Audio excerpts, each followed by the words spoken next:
Hello everyone. So today's chapter is Let's March. So what do you understand by let's march? It means let's walk ahead. Let's move forward. So this is what the chapter is all about, moving forward. But moving forward in what? In what terms of life? In what aspect is what we're going to study. Now, this chapter is written by Kailash Satyarthi.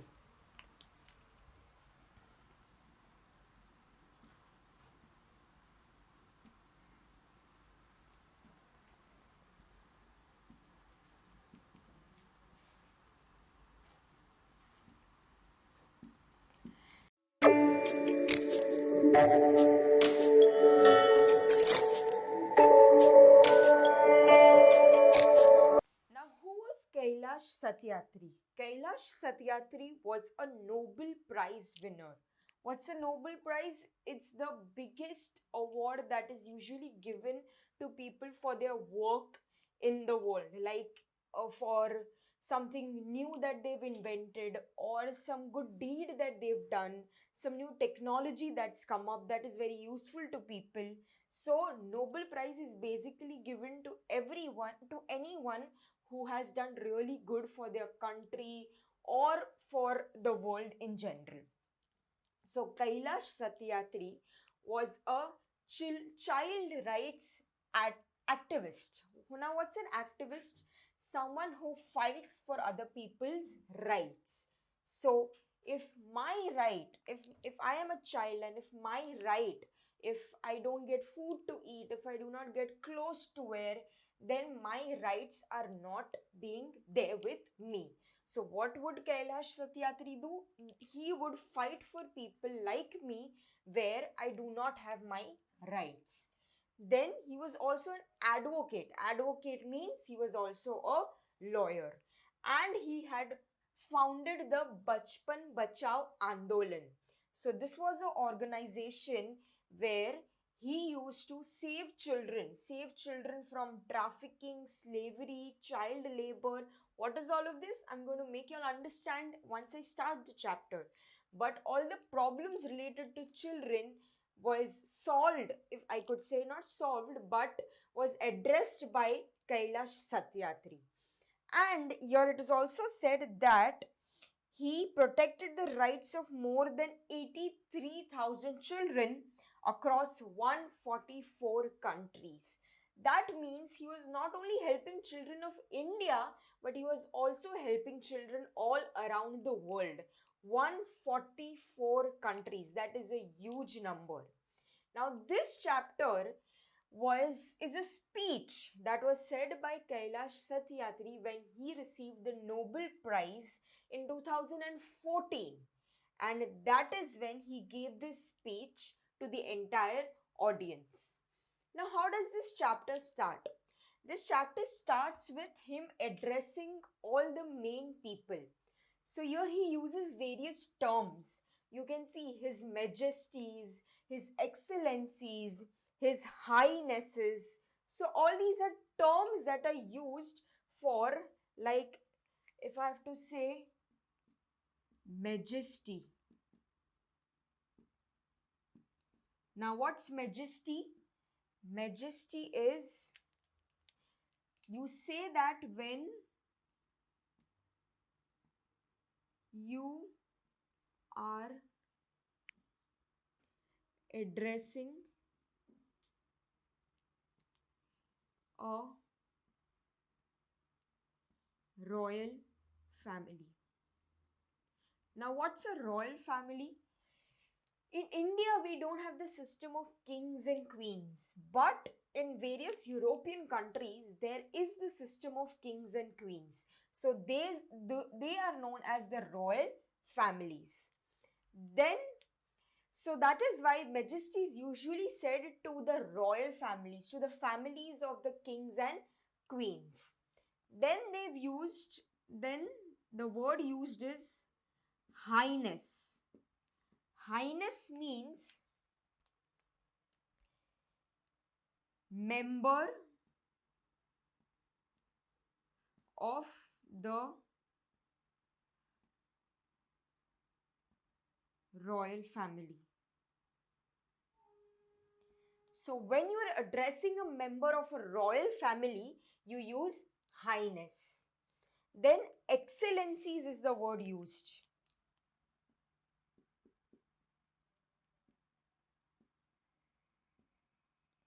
Excellency means high officials or ambassadors. So excellency is used when you addressing a big person like a high official, like some politician or an ambassador. What's an ambassador? Someone when India goes, when someone from India, someone from the government of India goes to another country to represent a nation, then it is known as an ambassador. So these are the terms that are used here: majesty, highness, excellency. Then he also goes on to say that, dear brother Tom Harkin. Now you must be wondering, who is Tom Harkin? Tom Harkin was a US Senate, and Senate means he was a member there of the political party, and he had been nominating Kailash Satyarthi since 2005 for the Nobel Prize. That means since 2005 Kailash Satyarthi was being nominated, and finally in 2014 he won this award. And then the word he uses is brothers and sisters and my dear daughter Malala. I'm sure you all have heard of the word Malala. Malala, you all have heard the person Malala Yousafzai. Who is she? She is a Pakistani national and she is known for fighting for girls' rights education. And that is why in 2014, along with Kailash Satyarthi, Malala also won an award, the Nobel Prize Award for the girls' right education. And that is why here he is addressing her also. In the next paragraph, he says that he is going to talk about a mantra from the Vedas. Mantra, we all know what are mantras. So he's talking about a mantra from the Vedas, and this mantra is very useful, very powerful, where he says this mantra is going to liberate humanity from all man-made crises. Liberate humanity. What does liberate mean? Liberate means to free. That means he's going to free the entire humanity, the human race, from all man-made crises. What are crises?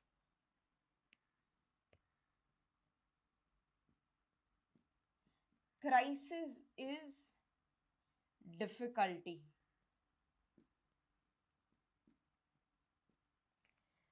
This means that he is going to free the entire human race from the crisis, from the man-made crisis. Man-made is important here because he says that the majority of problems are created by man. Then continuing, he says that let's walk together. In this paragraph, he is talking about all of us going together, going towards progress, and that is why he says let's walk together. Let's all of us move forward and let us all look for the betterment of our children. And that is why he says that no person should be left out. No person should be left out, meaning not a single person should be left out for the progress of this world, for the progress of this entire nation, this entire country, all the countries in the world. Let us all walk together, and not a single person should be left out from east to west, from north to south. That means he is telling everybody to move forward. Then in the continuing paragraph, he says, let's speak together. Earlier he was saying, let's walk together. Now he's saying, let's speak together. Now, speak together what? What does he want us to speak together? Here he's saying, let's speak together, let our minds come together, learning from the experiences of our ancestors.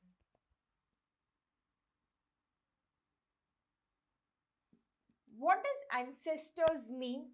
Ancestors mean, if I have to give you an example, my father, my father's father, my father's father. So that means the older or the previous generations.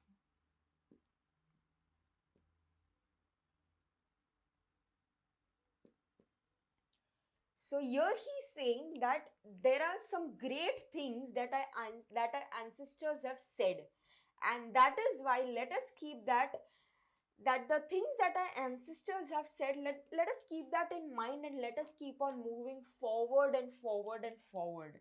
Let us speak together. He talked about walking together. He talks about speaking together. And together create knowledge that benefits all. Create knowledge that benefits all. That means that let us all create something new that will not only benefit one person, but that will benefit everybody. Then he says, he bows.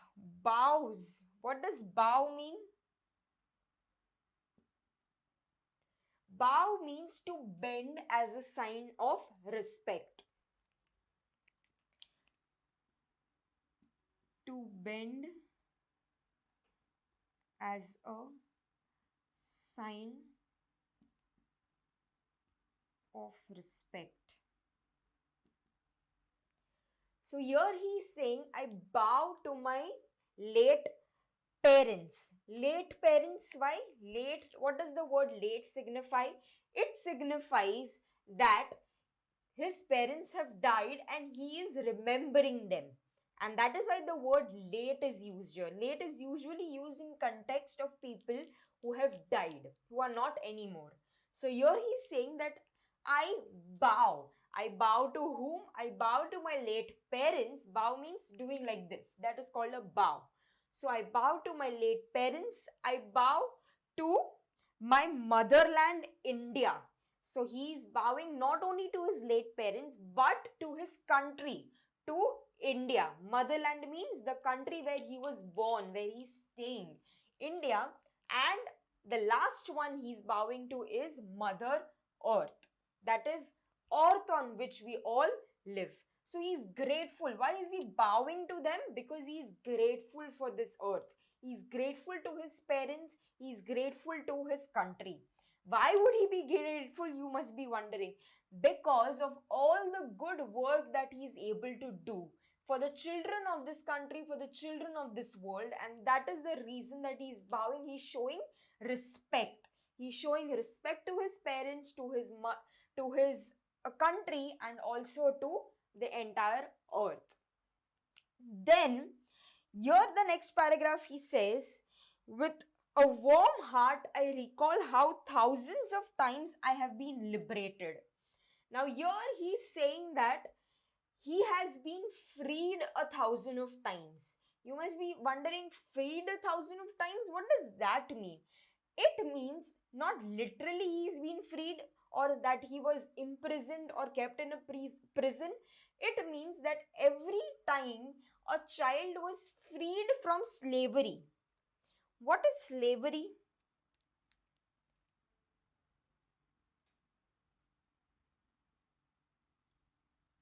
Slavery means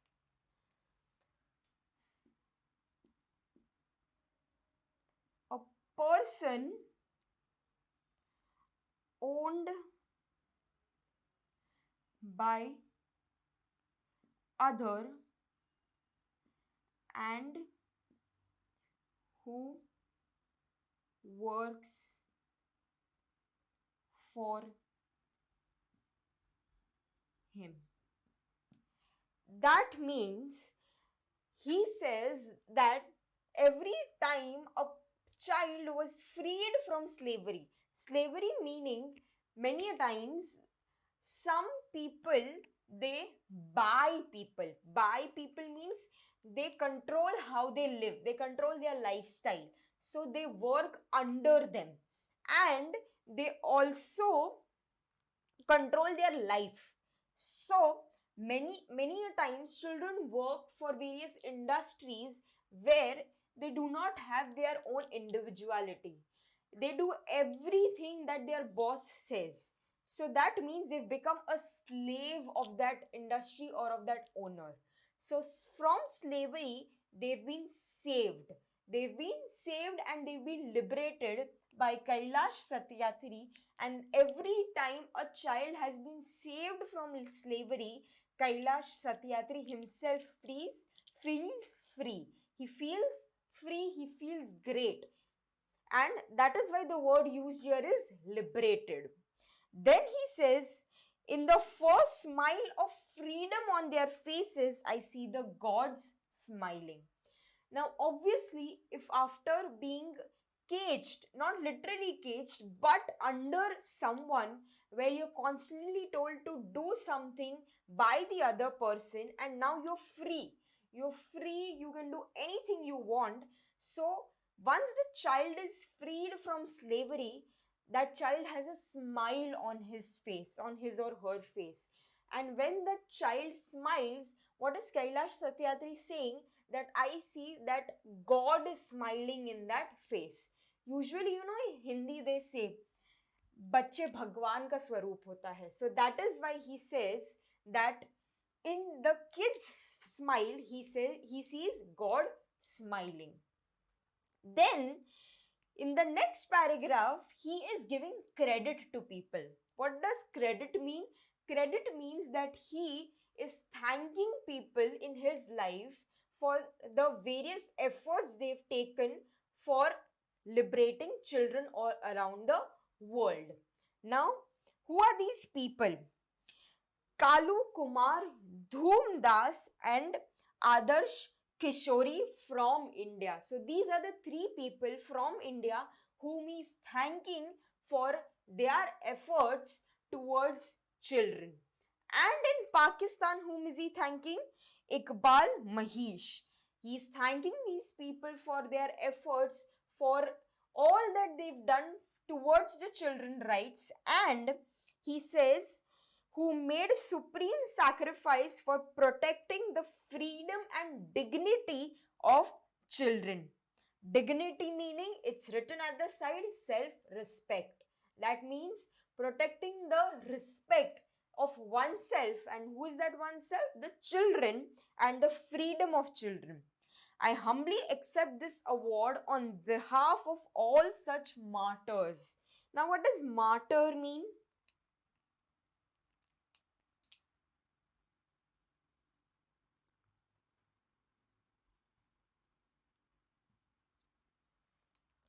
Now, martyr means person who is killed for their beliefs.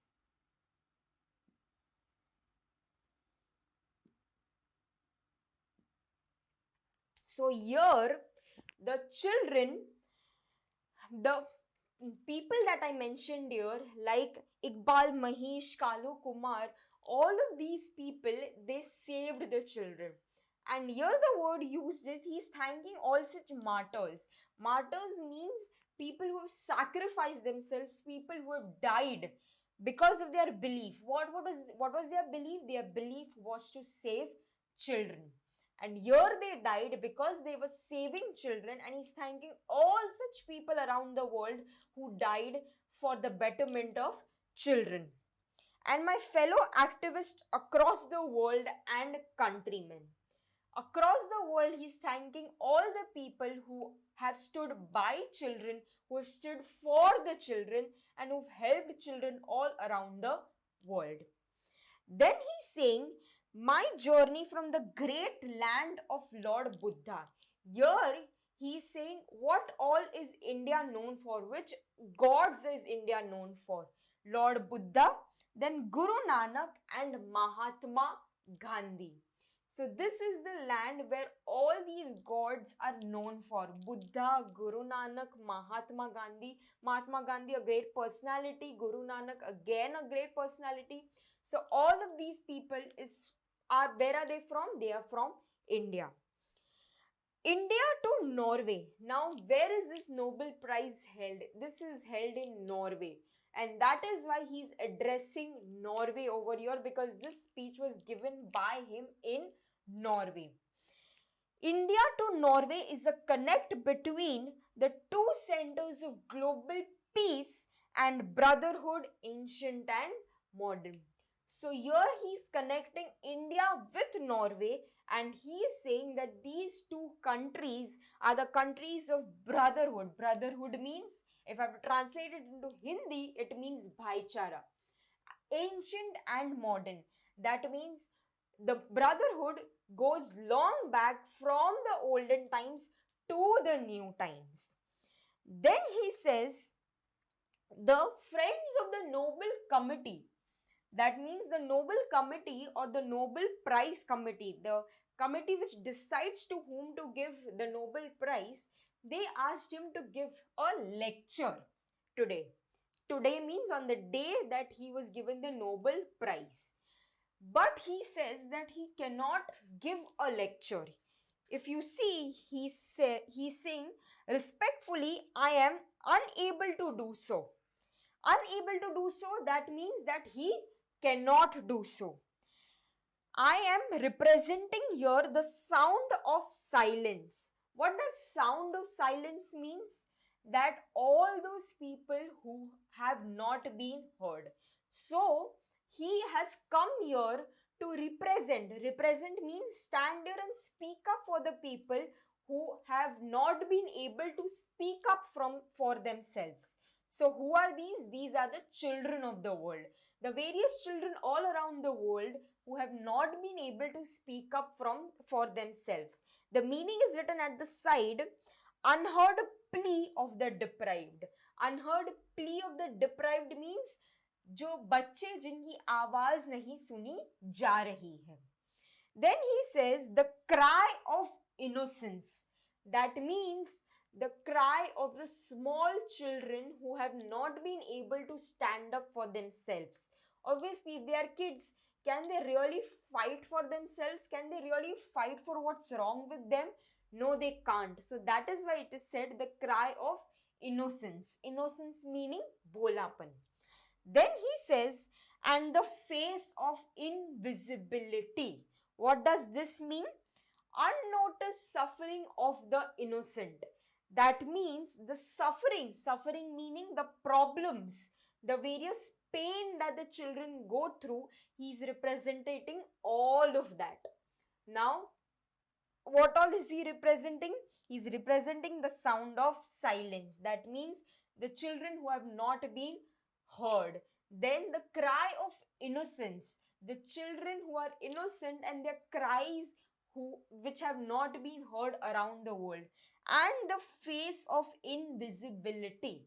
Face of invisibility meaning that all the children around the world whose suffering have not been noticed. Suffering meaning the pain has not been noticed. And that is why he says, I am representing the millions of children around the world whose suffering has not been noticed by me or the people around the world. And that is why he says that I have kept an empty chair next to me. So, at the Nobel Prize, usually there is a chair at the podium where the Nobel Prize winners sit. So, what has he done? He has kept an empty chair next to him. Empty chair, why? Because that empty chair next to him represents all the children around the world who still haven't got help from me, who still need answers from me, who still need saving from me. So this chair is a kind of tribute to them, or is kind of a reminder for myself that there are so many children around the world that need to be saved.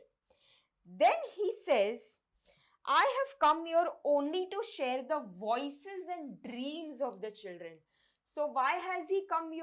He has come here to share the voice and the dreams of the children. Because they are all our children. That means the children are not just my children. They are children, they are all our children. That means they are everybody's children. I have looked into their frightened and exhausted eyes. He says that he has looked into the children's frightened. Frightened means scared, and exhausted means tired. So exhausted means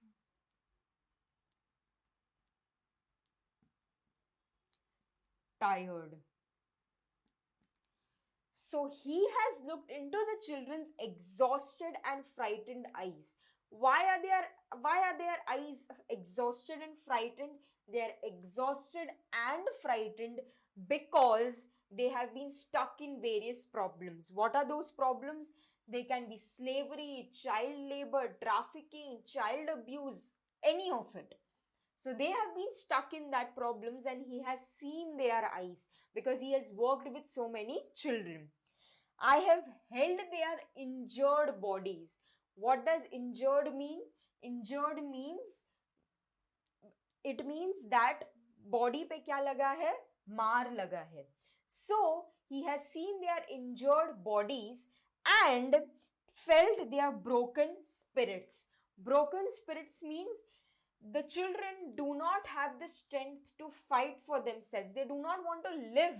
And he has seen all such children. He has seen children with frightened eyes, with tired eyes, with broken spirits. Spirit meaning the soul. Spirit meaning the soul. So he has seen that all these children do not have the spirit to fight for themselves. Then he says that in the next two paragraphs, he's talking about the children that he met and the difficulties they faced. The first one, he talks about a child that he met at the foothills of Himalayas. Now, what does foothills means? It means the base from which Himalaya starts. So, foothills of Himalayas, he met this child, a small skinny labor. Skinny meaning? Skinny means very thin. So there was this very, very thin child walking at the foothills of Himalayas. And what does this child ask Kailash Satyatri? He asked him, is the world so poor that they cannot give me a toy or a book? So what is the child saying? That दुनिया के पास इतना भी पैसा नहीं है that they cannot give me a toy, खिलौना, or a book, a kitab. Instead of forcing me to take a gun or a tool.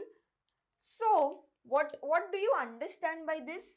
That the child was working somewhere for a gun or a tool, meaning that he was working for some factory or he was working for some roads of Himalayas, and that is why he's saying that the world is so poor.